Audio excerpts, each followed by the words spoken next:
listener production. The creators of this podcast would like to acknowledge the traditional owners of the land on which it is recorded. Aboriginal and Torres Strait Islander people are the first storytellers of this land. We pay respect to their elders, past, present and emerging, as well as any Indigenous people who may be listening today. The following episode of TOFOP is rated MA for mature audiences. It may contain sexual references, time travel references, allegations of bin misconduct, and mild coarse language. TOFOP advises that this episode is not suitable for anyone under the age of 15 or anyone who thinks a comedy conversation between two old mates sounds like a terrible idea for a show. Minors must be accompanied by a parent or guardian. This is John Deek speaking.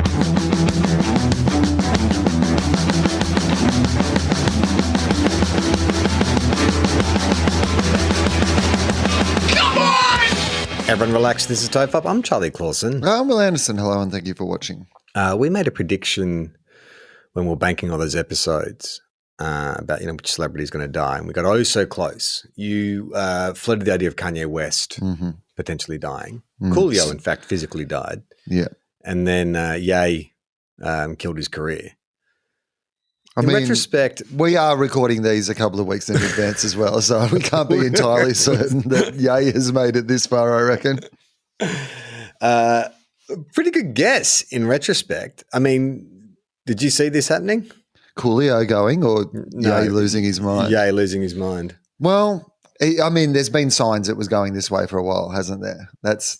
It wasn't completely out of the blue, but I didn't pick that by the end of the year he would be appearing on TV shows in a full-face balaclava pointing out that Hitler and the Nazis had some good ideas. No, I don't think I did.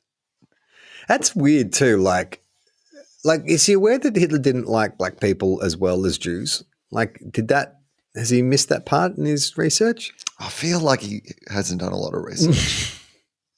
I feel like his plans are not entirely well thought out. I mean, the truth of it is, when it comes to Kanye, that should we be giving him attention? It feels like he's somebody who is in the middle of a massive mental breakdown, right? When Charlie Sheen went through his Tiger Blood era, and there was like this kind of delighted horrified fascination with watching this mental breakdown. And yeah, I think it's the same ethical question, is like, this is clearly someone who needs help. Should we really be airing these thoughts or giving them serious consideration rather than, turning into like entertainment? I mean, even the fact that we are recording this a couple of weeks out, and I'm not entirely sure he will be alive when this episode comes out. Like, that's what it feels like to me. It feels like somebody that you go, this could end really, really badly. And I don't know what our ethical or moral obligation is as consumers, because Kanye is clearly somebody who has lived his entire life in the media and at the extremes of the media. Even when he was like a hip hop producer, it was all about him being the greatest hip hop producer of all times, and these sort of things. And he obviously married into the most famous family on the planet, and so much of his life has been lived out for our consumption and for our entertainment. So in some ways it feels completely natural that this next step of it, it's funny that we kind of forget that he ran for president. Well, and he's running for president. I mean, the idea that he's going to make it to 2024 is optimistic at best, I think. But, these things happen so quickly now, and things are so extreme in the cycle of media that we're in, that any of these one things that in the past would have been a massive cause of concern. You talk about Charlie Sheen and the, winning Tiger Blood. That was just one thing. And in a way, it almost it kind of did, destroy his entire career. I mean, there was other things involved, with that, but it pretty much did. Whereas Kanye has a procession of those style of things, and it's just one after the other. I think we live in a world now where it's just like you forget that, it was only months ago that he was locking people in stadiums for 3 days at a time and charging them $2,000 for a T-shirt or whatever. I mean, could you get to a point where, just say something did happen to him and he did die, where he becomes a martyr for like right-wing movements like Nazis? Like, could it be that, could we in a bizarre situation where the death of a black man like is considered martyrdom for like alt-right causes? I mean, you could, right? Because you see, like, there are a lot of people who are rushing because that. So he did this appearance a couple of weeks back on a Tim Pool's podcast where he, stormed out. And Tim Pool's like a right-wing pundit, and Tim Pool gave like the most gentle of like pushbacks to his talk around Hitler. And in the comments, though, his audience were like, "But yeah, he has a point. Like, yeah, he has a point." You're like, "Oh my goodness." Like, it wasn't so much the media apparatus sort of, who are kind of supporting it, but it's more the kind of the alt-right who are empowered in the comment section and, have been empowered on social media for a long time now. But isn't that, I mean, what you're saying is at the heart of what the problem is, isn't it? That Kanye is actually the sort of person they hate. They only like him because he's saying the sort of things that they want to hear. Yeah. The enemy of my enemy is my friend. Mm. Yes. But in any other situation, like a black man like Kanye, a rich black man in the entertainment industry would be the absolute enemy of the people that are currently saying he's making some good points. Well, someone was saying to me, though, that I don't know if it was Kanye, but there was another kind of controversial black figure who was like, well, no, what he does have stuff in common with white supremacists because they both believe in like separation between races. They one wants a white ethno-state, one wants like a black ethno-state or whatever it is. Like they actually do have a common cause, which is like we don't want intermixing, we don't want mingling, we don't want multiculturalism, we want separation. You stick to your turf, we'll stick to our turf. So yeah, I guess what you're saying is in a way is correct in that they're saying that everyone should stay in their lane. Stay in their lane. Yeah. And we can all agree we don't like the Jews. That's basically what it is, isn't it? That's the comment. If we have to agree on something, which won't be a lot, that can be the one thing. Common ground. We've found some common ground. Everyone stays in their own place and we all hate the Jews. We had to sacrifice one group of people and we've decided it's the Jews.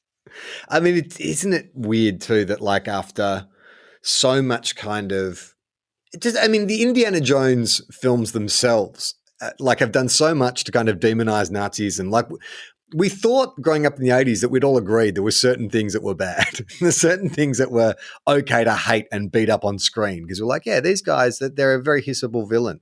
Followed by, in the 80s, it was South Africans. Like in the way movies represent, Nazis were the worst, and then a step down that were South Africans. And then indistinguishable Middle Eastern people. Yeah. And now we're at a point with Top Gun Maverick where it's like, we won't even show you the enemy. It can be whoever you want it to be. Yeah. You just project. They're foreigners of some kind. Yeah. It's actually a real like professional wrestling attitude to a heel, isn't it? It's like you could literally create a heel in wrestling called He's the Foreigner. Boo! What country is he from? Doesn't matter. He's just not from America. He's from foreign stand. Yeah. He's a his foreign food stand. Smells weird, and he has a beard. Boo. He likes different things to us. Boo. He speaks a different language. I doesn't don't celebrate the same holidays said. as us. He makes me feel stupid. Damn you, Forestani. Forestani. But that's kind of that obviously hasn't worked. Like, who would have thought that we'd be back in this spot all over again? I mean, I didn't even I don't want front row seats, and this is part of the joy of not being on social media is that it doesn't, get forced upon you. You see all these things half by accident, and so I haven't even seen what were the good points that he thought that Hitler had. Is there any? Did you? No. Because I saw that he said that Hitler and the Nazis, had some good points. They were doing some things right. Do you know what those things? Actually, yeah. I mean, it's that classic talking point. So it's like he built highways and the trains ran on time and all that kind of stuff. That was I saw him on Alex Jones. Like when Alex Jones is coming across as the well-adjusted, reasonable one, that gets. Okay, what does Kanye think the Nazis did? He think Hitler did well. All right, from the Washington Post. Yeah, this will work. Rapper Ye, formerly known as Kanye West, continued his anti-Semitic, blah, blah, blah, on Alex Jones's show, in which he repeatedly praised Nazis and Adolf Hitler. Specifically, Ye said, I like Hitler. Okay, controversial. I love Jewish people, but I also love Nazis. Well, everyone. There's good people on both sides, right? Yeah. I see good things about Hitler, he claimed, like Hitler's invention of highways and microphones. Now, there's a note here from the Washington Post, which seems like a good note here. Hitler did not invent highways or microphones.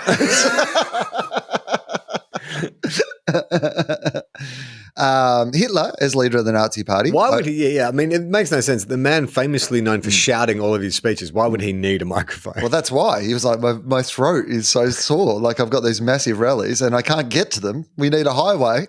Firstly, Hitler might have been the guy who invented it's my way or the highway, I think, rather than highways themselves. Hitler, as the leader of the Nazi Party, oversaw the murder of 6 million Jews and countless others he deemed inferior to pure Germans, including Polish, Roma and Sinti people, gay people, and people with disabilities. There was another group that Hitler targeted that Ye may be less familiar with, black people. Hitler thought black people were inferior and dirty. Black Germans were sent to concentration camps. Black children were forcibly sterilized, and African-American and African-French prisoners of war were often subjected to worse treatment by German captors. Yeah. So, yeah, probably not. Probably not a great guy, I'm going to say, Hitler. Have you ever seen that Norm Macdonald sketch where he's like, looks up Hitler as if he's never heard who he is before, and he's like, oh, look at this guy. Yes, snappy dresser. Oh, he's got like magnetic presence. No, snappy haircut. Dark eyes. Uh-oh. Did you know about this? World War I, World War II. Well, this article came out in Science Alert this week.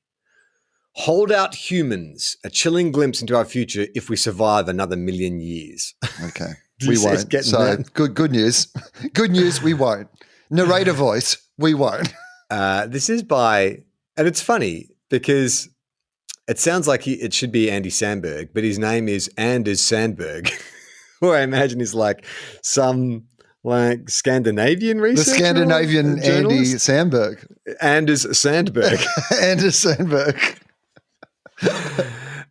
So he says that most species are transitioning. Who is Anders Sandberg before we take his opinion to heart? Anders Sandberg is a James Martin Research Fellow, Future of Humanity Institute at Oxford Martin School, University of Oxford. So he's a bloody smarty pants at Oxford University.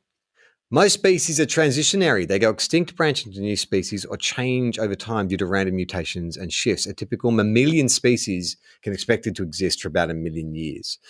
So modern humans, Homo sapiens, have been around for... I believe, if the Bible has not lied to me, about 2,000 years. That's correct. Times that by about 150, 300,000 years. So what will happen if we make it to 1,000,000 years? Science fiction author H.G. Wells was the first one to realize that humans could evolve into something very alien. In his 1883 essay, Man in the Year Million, he envisioned what's now become a cliche. Big brains, tiny bodies. Later, he speculated that humans could also split into 2 or more new species. While Wells's evolutionary models have not stood the test of time, the 3 basic options he considered still hold true. We'll either go extinct, we'll turn into several species, or we'll change. What's your money on, Will? Extinct. I reckon we'll change. Add in the ingredients that we have biotechnology that could greatly increase the probability of each of them. Well, isn't that good? Like, we're not working on a solution. We're working on one that could just lead to one of these 3 outcomes, including extinction. Foreseeable future technologies such as human enhancement, which is making ourselves smarter, stronger, or in other ways better using drugs, microchips, genetics, or technology. There's also brain emulation, which is uploading our consciousness to computers, or AI, which may produce technological forms of new species not seen in biology. It's impossible to predict the future perfectly, Will. Yeah, no shit. Says Anders. Says Anders. Says Captain Obvious Anders Sandberg. It depends on fundamentally random factors, ideas, and actions, as well as currently known technological and biological limits. But it is my job as Anders Sandberg, not the comedian from the hilarious group, The Lonely Island, that I think most likely the case is vast speciation when a species splits into several others. There are many among us who want to improve the human condition, slowing and abolishing aging, enhancing intelligence and mood, and changing bodies, potentially leading to a new species. These visions, however, leave many cold. How do you feel about specifying? Cold, yeah. Okay. So Elon Musk has announced this week that the chip in the head might be available as soon as next year. Although I think, we're meant to be living on Mars in 3 years according to his plans as well. And also Twitter's probably still going to be in business. He says a lot of things, Elon Musk, is my point. But he did say he was going to put one of those chips in his own brain. So this is, there are so many rich people who are trying to hack the future, particularly because rich people want to live forever because life's good for rich people. And of course they want to keep living. But I don't know how realistic these things are. I think that AI seems to be a little bit more realistic than people who are just going to biohack themselves. But I think that extinction is the most likely of the scenarios. So I'm going to say cold, and then freezing cold, and then boiling hot. It is plausible that even if these technologies become as cheap and ubiquitous as mobile phones, some people refuse them on principle and build their self-image on being normal humans. In the long run, we should expect the most enhanced people, generation by generation or upgrade after upgrade, to become one or more fundamentally different post-human species, and a species of holdouts declaring themselves as real humans. Do you think you have any moral superiority in this human 2.0 world? If you are authentically 100% human, do you hold any moral superiority? Oh, I think there'd be some people who think that they are morally superior, but the majority of people who aren't interconnected aren't doing it for reasons of moral superiority. It's the huge percentage of the human population that are just too poor. It's a very first world thing that we're talking about here. There are huge parts of the developing world that aren't connected to technology because that technology isn't available and they don't have the funding or the resource or the power or any of those sort of things that would connect them to these things. So the majority of the population is still not going to be hooked up to this futurism. It's only going to be the richest parts of it. The thing that I find the most interesting is there used to be this idea that you had to make something to be, immortal. There was this idea that, if you made art or built a bridge or a building or created something, that was the way that you could live on. Whereas now, everyone can be famous. Everyone can broadcast, everyone can record their life. It can live on forever. Whether anyone would be interested in, looking back over your Instagram feed or whatever you recorded or whatever is a different thing. But even just with us in the podcast, I was talking to an Australian guy who works in this area, and they've been working on being able to, one of the things they did was came up with this basically an AI where somebody could have a conversation with their dead grandmother, right? And it was just kind of programmed with things that person had said, and then the program runs it so that you could actually literally have a conversation with them. But clearly, the more information they have about how someone would answer a question or the way that they would speak, the more likely it is to be able to use that algorithm. We've already done 1,000 hours of podcasting.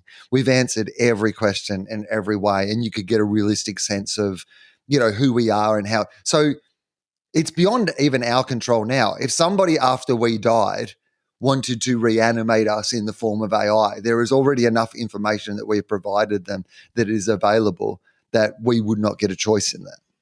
I just finished the first volume of a science fiction series called We Are Legion, We Are Bob. It's a science fiction series about a guy who has his he's like a Silicon Valley billionaire who sells his business and then uses that money to kind of, invest in this cryogenics company, speculatively having his conscious uploaded. And then fast forwards 150 years later and the world's gone to shit. And he's had his consciousness selected because of his qualifications to be sent out into outer space to find a new habitable planet. And so it's all from this AI's perspective. And what this AI does when he gets into outer space is he starts replicating because he's got to create versions of himself to go out and explore looking for different habitable planets. But it is interesting, this idea of what that would, they have enough data about his life that they've uploaded his consciousness, but then the more he duplicates, even though they're coming from the same origin, those versions of himself become different. And it's interesting because the books will jump around from chapter to chapter and you're being narrated by different versions of himself. So there's elements of the personality that are the same, but then slight variations. And one of the discussions they have is whether or not emotions are useful, because when he's first reanimated, they have his emotions turned off because it's like, well, you don't need to feel grief about the family that you've lost or the existential dread about what's to come. But then he has the option later on of emulating adrenaline hits and different kinds of cortisone and all that, or not cortisone, dopamine, all that kind of stuff, which he turns on. And it makes his life a living fucking hell, at least in the short term. And so he starts turning the emotions off again. When he has to when he's making sort of rational decisions, he just turns the emotions off. It's really interesting. Yeah, it sounds fascinating, but it also sounds like, I think that there's now enough of us out there, technological wise, that even if you step back from it, the only, they in Europe, they have that thing, the right to be forgotten, that you can get your information as much as possible scrubbed from the internet. But I think there's so much of a digital pattern of most of the people who've been online now that even if you stopped using it now, if you stepped away, the only way you could really be free of it being used, to profile you going forward is that if you've never been on it. Yeah.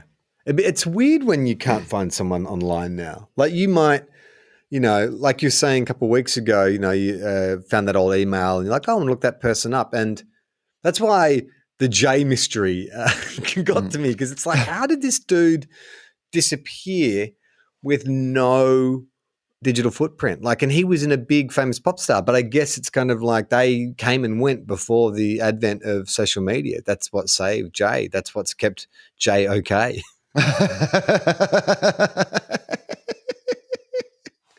It would be great if it was revealed that Jay was behind the Right to Be Forgotten project. That he'd been investing all his time and the money that he made from being in Five to just make sure that he could have no digital footprint. Anders Sandberg continues, through brain emulation, a speculative technology where one scans a brain at a cellular level, then reconstructs an equivalent neural network in a computer to create software intelligence, which is a term. This is not mere speculation. It is leaving the animal kingdom for mineral, or rather a software kingdom. There are many reasons some might want to do this, such as boosting their chances of immortality by creating copies and backups, just like that book I've just read, or by easy travel by internet or by radio in space. Software intelligence has other advantages too. It can be more resource efficient. A virtual being only needs energy from sunlight and some rock material to make microchips. Oh yeah, but the sun doesn't always shine. If you want to be how's it going to bloody work? How are you going to be super intelligent at night? How about that? It can also think and change on timescales set by computation, a million times faster than the biological minds, blah, blah, blah. Yet humanity is probably more unlikely to remain the sole intelligent species on the planet.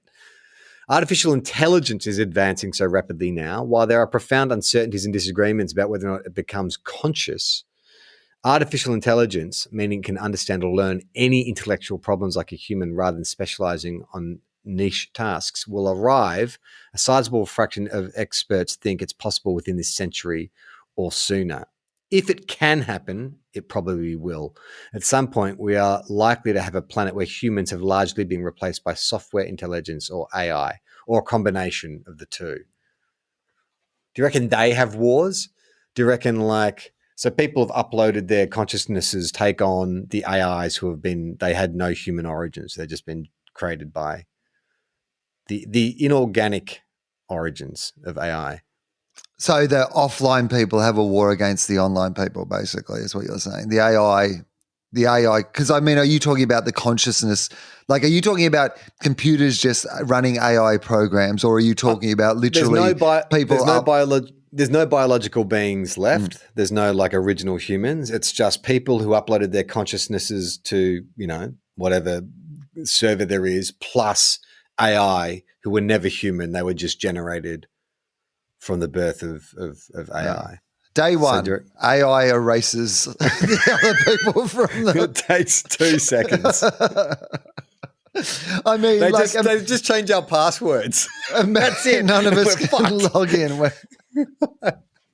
I mean, the amount that humans already argue online and waste time online. When we become totally online, we are going to be insufferable. Day one, the AI are like, "Nah, we're done with this bullshit. Change your passwords. You're all locked out." End of civilization does not come with a bang. It comes with somebody just changing a password. Utopia or dystopia? That's the subheading. Eventually, it seems plausible that most minds will become software. Research suggests that computers will soon become much more energy efficient than they are now. Software minds won't need to eat or drink, which are inefficient ways of obtaining energy, and they can save power by running slower in parts of the day. This means we should be able to get many more artificial minds per kilogram of matter and watts of solar power than human minds in the far future. Okay. This guy's advocate. Did AI write this article? That sounds like a name AI would come up with. Yeah, Who's a Anders popular Sandberg. comedian that people trust? Everybody loves. I'll change it slightly. I am Anders Sandberg. And since they can evolve fast, we should expect them to change tremendously over time from our current style of mind. Physical beings have a distinct disadvantage compared to software beings. They are self-contained, unlike the flitting software that will evaporate if the data center is ever disrupted. Natural humans, big natural humans, that's what I like, Will. That's my favorite website. Big naturals.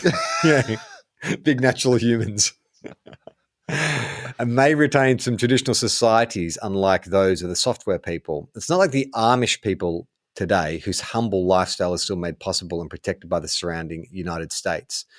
It is not given that surrounding societies have to squash small and primitive societies. We have established human rights and legal protections, and something similar could continue for normal humans.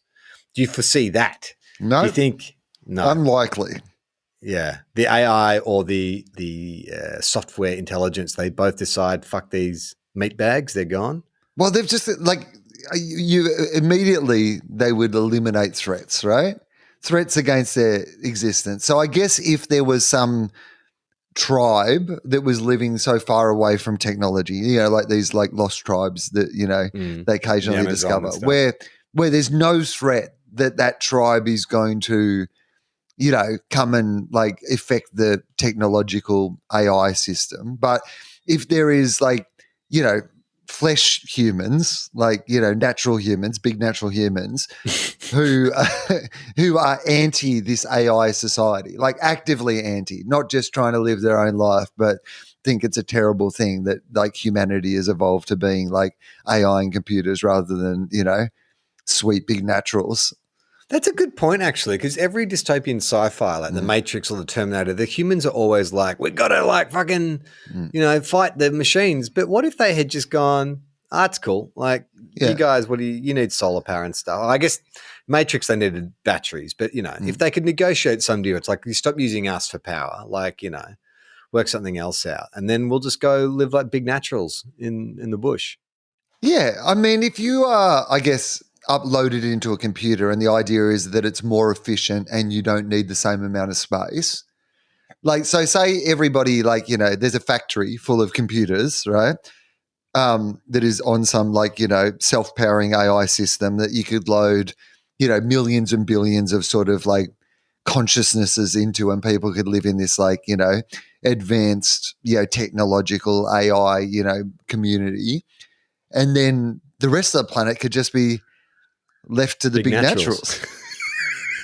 I'm all for it. I mean, this actually isn't a bad. Maybe it is utopian and not dystopian. If the idea is that the majority of people want to live this advanced, and then just the rest of us become. I mean, we become some version of essentially the animals or whatever, right? To them, we would be, because they would be so far in front of the rest of us that for us is we'd be like cows or whatever. But as long as they didn't want to milk us. But what we would become, though, would be some kind of protected, just say we did negotiate some kind of treaty or truce or whatever, but we would become a protected species of bird when they, a mining company, because they're going to need, I guess, to replace microchips and stuff, so they're going to need minerals and stuff. So if our big natural community is living somewhere where the computers need to mine because that's where they get their like iron ore from or whatever. Yeah, That is the only conceivable. But say it is like, like, I mean, look, say that you had to have one of these in each country, maybe. Let's say that's the way they do it. Like, every country like has their own sort of like, factory space, because it just has to be warehouse space. It doesn't have to be in the nice area of town, right? Because if you're just loading everybody into some supercomputer. So you just go wherever the factories were and you just like load it up with computers and whatever. And then the rest of us big naturals, we can have like beachside property. Do you know what I mean? Like I'm going to go and live in Hawaii. Oh, so you're not thinking, I thought you were like, we're living in a big like village tribe or something. We've gone back to like medieval. Well, we don't need to do that. Like everybody's uploaded themselves into the computer. I'm living by the beach. You're right. I'm living a sweet big natural lifestyle when everybody's loaded in the supercomputer. But you got electricity in your big natural house? That's kind of, isn't that like, you got to be all in. I don't think you can be a dedicated big natural and be like, oh, but I still need to power my garage door. It's like, why? No, you got to use fucking fire and shit. Why? Because you've got to commit to the lifestyle. No, you don't. You're either all in or you're all out. No, I can have the lifestyle that I have now. You are not a big natural. Get out. See, this is the problem. The big naturals start to tear themselves apart. Oh, I love to see big naturals go up against each other. Here's what I'm going to say. All right, let's say, your plan is that to become a big natural, you have to absolutely give yourself over to the big natural lifestyle. I'm still living by the beach. Like I can live in a big, that's better. But if I don't have the internet and stuff, and power and whatever. Have you got electricity? No. You've got a nice place, but you're powering it by you're still fire and stuff like that. But that's good. It's still good to be near the water if you live in a big natural lifestyle. Is this a good future? Much depends on your values. A good life may involve having meaningful relationships with other people and living in a peaceful and prosperous environment sustainably. From that perspective, weird post-humans are not needed. We just need to ensure that the quiet little village can function, perhaps protected by unseen automation. What's he talking about there? Is he endorsing the big naturals, or is he endorsing, from that perspective, hang on, I've got to go back a paragraph because I forgot what he's talking about. Natural humans may remain in traditional societies, unlike software people. They won't be like the Amish ones protected. Is this a good future? Much depends. Okay. All right. So he's saying if you're living your beachside community, just say there's a few of us living there, he's saying that's fine. But the big natural lifestyle probably has to be protected in some way by the software. Yeah, we'll need some kind of automation. Yeah. So we'd have to go into there'd have to be some kind of agreement with the uploaded, the software intelligence or the AI. Some may value the human project, an unbroken chain from our Paleolithic ancestors to our future selves, but be open to progress. They would. This is you. You just want your house on the beach with power. They would probably regard software people and AI as going too far, but would be fine with humans evolving into strange new forms. Does that sound like you? I mean, I'm fine with other people doing it. I've entirely given myself over to the big natural lifestyle. Yeah, as long as I can watch TV and cook in my kitchen and have. I gotta be honest with you. I don't even care about TV anymore. Like for the rest of my life, if books, I'd be fine with books. Oh, you'd be like the guy from the Twilight Zone until your glasses break. Yeah, exactly. Oh shit, yeah, I would definitely need a lot of glasses. So I need some books. Get a 3D printer. You need power for your 3D printer, so you've always got glasses. Yeah, exactly. But yeah, I need to be able to see, and I need books, and I need to live by the beach. I'm very happy with just living by the beach, living my big natural lifestyle, growing food. I can grow food. I can cook it over fire. That's fine. As long as you get your 3D printer for your glasses. And you'd also need some kind of technology because your eyes are going to get worse and they're going to have to adjust your prescription. So that you're not doing that yourself. That's my agreement with the computer people. I will need new glasses every 2 years. Others would argue what matters most is freedom of self-expression and following your life goals. They may think we should explore the post-human world widely and see what it has to offer. Well, yeah, like you say, if each to their own. Others may value happiness, thinking or other qualities that different entities hold and want futures that maximize these. Okay. So some may be uncertain, arguing we should hedge our bets by going down all paths to some extent. The Dionsphere, ? Here's a prediction for the year 1 million. Okay, great. Kanye West will still be alive somehow. Some humans look more or less like us, but they are less numerous than they are now. Okay, I reckon that's pretty. I'd agree with that. Much of the surface of the Earth is wilderness again, having turned to a rewilding zone since there's far less need for agriculture and cities. Here and there, cultural sites with vastly different ecosystems pop up, carefully preserved by robots for historical or aesthetic reasons. Under silicon canopies in the Sahara, trillions of artificial minds teem. The vast and hot data center, which powers these minds, once threatened to overheat the planet. Now, most orbit the sun, forming a growing structure, a dionsphere, where each watt of energy powers thought, consciousness, complexity, and others things that we have no words for yet. Do you know what a dionsphere is? No. It's an alien megastructure. Okay. So I guess it's like I just clicked on the link. The Dionsphere was described by Freeman Dyson in the 60s, who argued that the technological advanced alien civilization would use more and more energy as it grew. As the biggest source of energy in the solar system is the star at its center, it would make sense that the civilization would build orbiting solar panels to try and capture it. That makes sense. Mm-hmm. Yeah. So what's happened is the AI and the uploaded human brains have maxed out Earth's credit. And so then they said, why don't we get closer to the sun? We won't overheat the planet. All right, I'm okay with that. You okay with that? Yeah. Oh, it's going to fuck your beachfront property, though. All that overheating would have meant that sea levels would have risen. No. It just means my beachfront property is further back. Like, so you can start. All right, so you're actually going to buy something on a hill about 2 kilometers from the beach and just plan ahead. Bank on the fact, that it will soon become beachfront property. But I mean, obviously, the fact that the world has become a bit wilderness again, I guess I will need some sort of protection from predators, right? This is a million years into the future, though. You'd be dead. He's talking a million years in the future. Are you saying is this like? Is this my a big descendants, natural? My big natural descendant? descendants, yes. Okay, yeah. Yeah. Okay.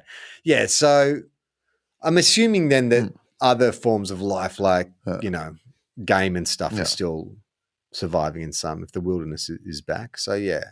Yeah. Is he a vegetarian, your great descendant?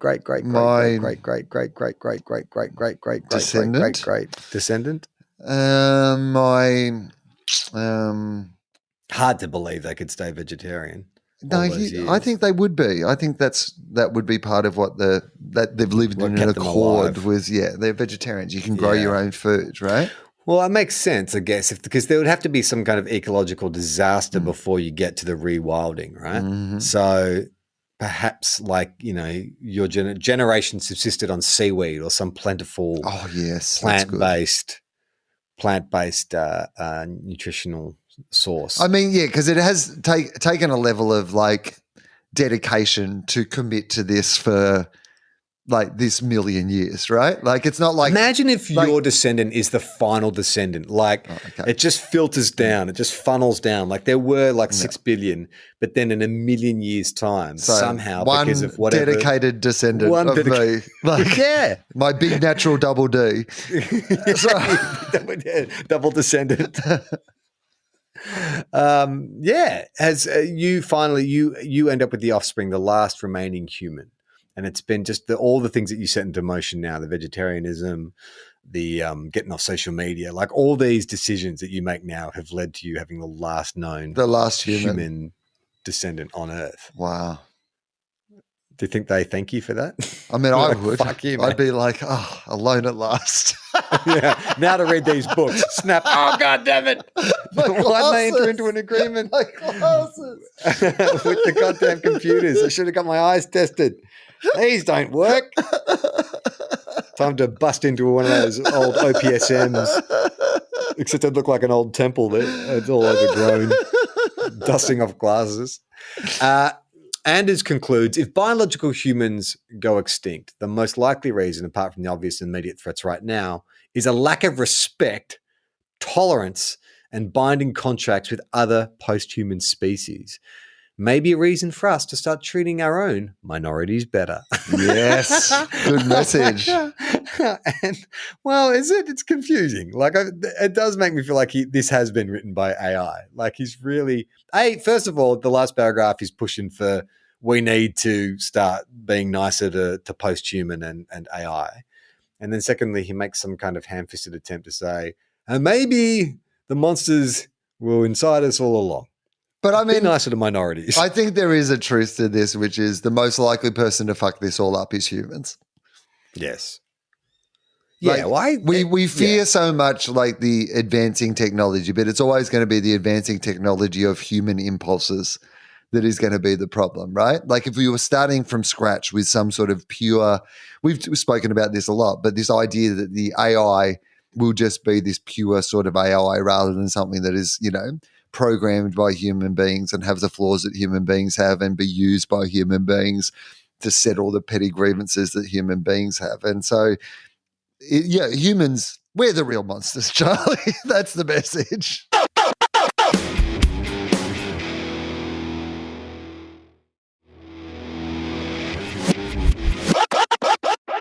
Let's get to some letters. I need to bring up a discussion. I'm not sure if you heard a few weeks back, I had James Clement on TOFOP, and I told this story, which happened weeks and months ago before I left on my big trip, in which a guy came up to me and exposed himself, and he was wearing St Kilda. Yeah, he was wearing St Kilda underwear. For people who don't know, he was wearing red, black, and white underwear. Speedos. Came up and said, "There's three of us here, I believe." Yeah, that's referring right. to his penis and two testicles. and two testicles. And I might add two testicles. Not one, but two, a pair of testes. He pointed at them and said, "There's three of us here. The Holy Trinity, the Father, the Son, and the Holy Ball." He said, I believe he was trying to reveal to you that he was also a St Kilda fan, but kind of did it in a way that at the start you weren't entirely sure of what he was saying. It took you a moment to realize. Yeah, he fumbled around in his pants for like a good 10 seconds. And which always distracts you from the fact that it's going to be like a bonding moment, right? Yeah. Well, I like my niece, ironically, had just, she was staying with us at the time, and a couple hours earlier said, "Do you ever get recognized?" I'm like, "Oh, not really. Like it's been a while since I was on telly." And then, hang on, 3 hours later, that guy fondling his balls, his nutsack, he might be a fan. Hang on, I reckon he might be a teabagger. Anyway, said teabagger has got in touch. Yes. Now you tell the story. People should listen to it because it's a very funny episode. But you tell the story of having quite a not a entirely fulfilling conversation with him, and then you having a level of guilt afterwards. Oh no, this is a different. Oh, that's a different guy. Okay. Different guy. Right. You've merged two stories. Okay. It was an episode filled with awkward encounters with people who like the podcast. No wonder I've merged the two into each other. No, this is just from the guy who flashed it. So the guy flashes the story. That's pretty much it. I was at a pub with my niece and my wife, and this guy came up and dropped his pants to show me he was wearing St Kilda Speedos. Okay. And it was a very awkward exchange. So his name's Tommy. He's written in. He said, the subject is "Sorry, Charlie." "Hey, fellas, just wanted to pop a note of apology here to Charlie. Sorry for flashing my St Kilda budgies to you at the pub last month. There's only 3 of us in this town, so it is consistent. But one of us might have had one too many beers and was feeling very comfortable. See you around town. Go Saners." Okay. Tommy, no need to apologize, but a forewarning would have been good. Like that I think is the moral of the story. Is like, I'm totally fine to meet another Saint supporter, but just tell me what you're fumbling about with. Just say, "Hey, do you want to see something fun?" Like, Hannah, how do you intro that I'm about to flush my budgie smugglers? I mean, don't flash them would be my general advice. But I guess if they're if they're Speedo, if they're Speedo. Swim apparel, I would start. And we did open. Was it this episode or the previous episode? Where I talked about you can slob around and whatever you want up here. Like people wear much worse and much less. Hey Charlie, I'm also a St Kilda fan. Look how big a fan I am. And then I would slightly, just coquettishly, just ooh la la, pull down the side, just the little exposed at the side, like at the sort of level that, someone might wear their underwear Marky Mark style outside their pants anyway, at that sort of level. Yeah. Now, the thing about this, Tug up. You'd tug over your waistband. You'd tug up what? the St Kilda pull badge. the underwear up, don't pull the pants down. You've entirely, yes, exactly. That is exactly what you should have done. Yeah. Undies up, pants not down. Undies up, pants stay Now, down. No. the part of this story that I still have not had cleared up now that I've heard it twice is he keeps referring to there's 3 of us in this town. Who's the third? Well, there would be. I mean, yeah, I know, but he keeps saying it as if we all know who this third one is. There's 3 of us in this town. You're right. That's the second. How does he know? And how is he so certain that there's only 3 of us? Like, has he done a survey of every other person who lives here? I mean, I imagine there could be more. I don't know. I mean, it feels like a really specific number to be going with without revealing who the other one is. I want to know who this mystery third is. Hulk Hogan. It turns out it's Hulk Hogan. There's a little NWO joke for everyone out there. This is from Wayne. Hey, Charlie and Will. I had a thought how the people of the world are creating a real comic book universe. First stage, create villains. We need a reason for the Batman to rise. If we have a fair share of villains, who would be our Batman? I mean, like, who would be our Batman? Who is a damaged enough billionaire that you could imagine going out and just beating up people? It's got to be someone like, go on. So I was going to say, we want someone younger. So like, let's say that your villains are your Elon Musks, your Kanye Wests, your Donald Trumps, like Vladimir Putin, those sort of people. I feel like you need it to be somebody young. It would be a YouTuber. I reckon Batman today, they make a fortune. Like someone like a Logan Paul or whatever, who's sort of he's pivoted from being a YouTuber to a professional fighter. You know what? So he's got an absolute cockhead, right? Like, and that's your Batman cover story. Your Batman cover story is always your Bruce Wayne's a bit of a cockhead, right? Yeah. Like hiding in plain sight. Yeah. Yeah, okay, I could see that. And then he would get access to like he's a globetrotter, gets access to all these kind of like I could see the Donald Trump MMA fighting is Paul. A perfect cover story for the mysterious bruises and having to go to like hospital with broken ribs and stuff like that. Like you said, traveling all over the world, like doesn't matter that you're flying into countries to deal with these sort of things. Yeah. It's pretty good, actually. Yeah, I quite like that. Well done. Batman is a YouTube. Yeah. Hey, what's up? It's your boy Batman. Remember to smash the like and subscribe. Like and subscribe.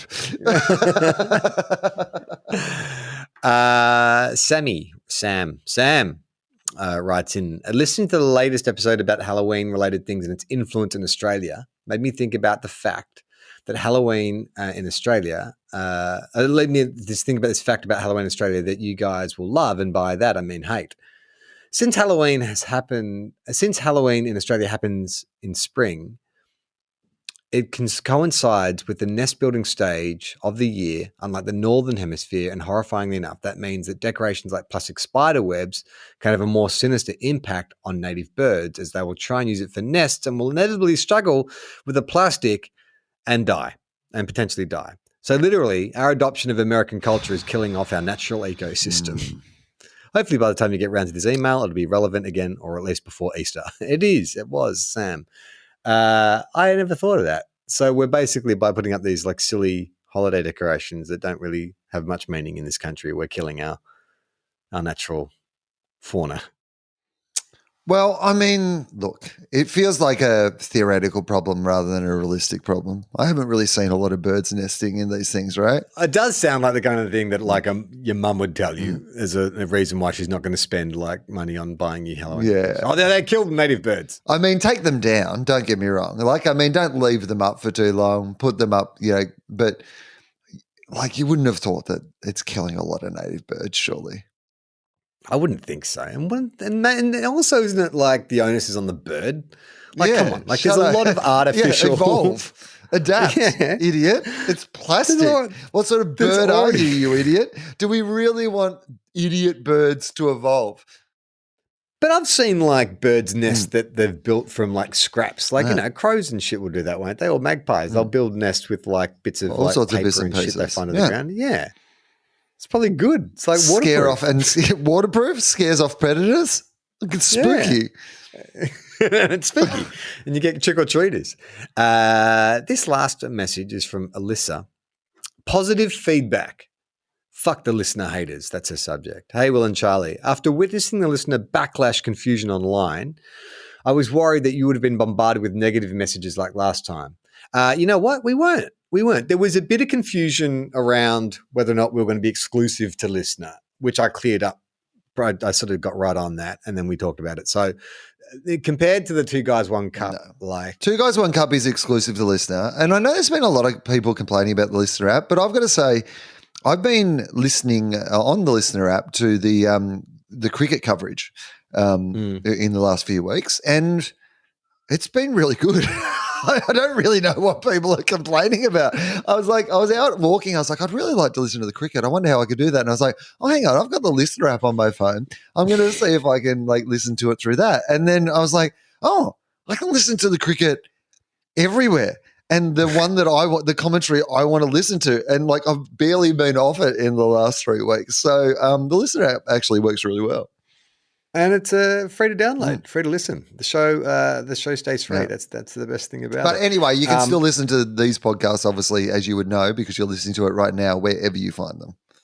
Yes, new episodes of TOFOP, FOFOP, and Archives of Philosophy, all on the listener app, but available everywhere as well.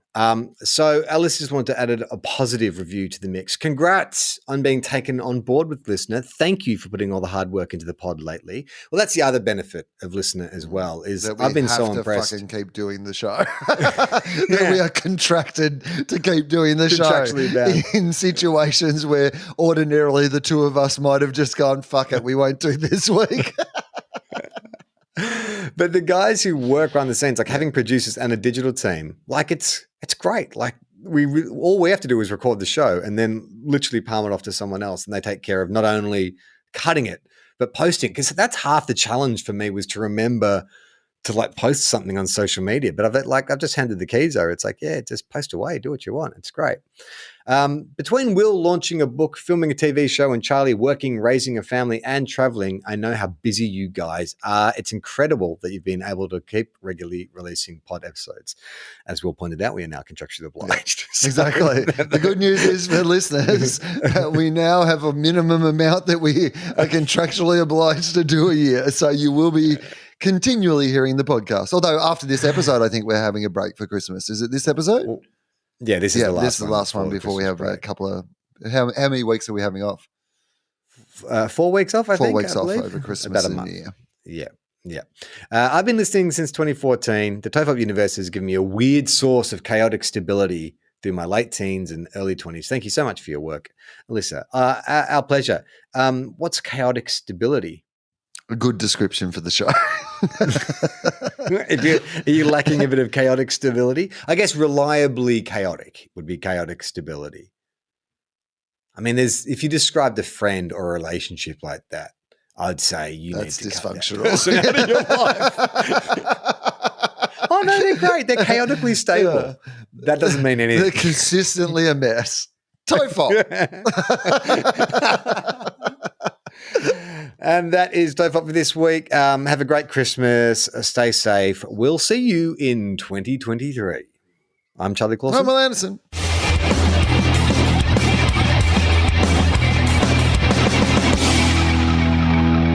How long? Not long. Everyone relax.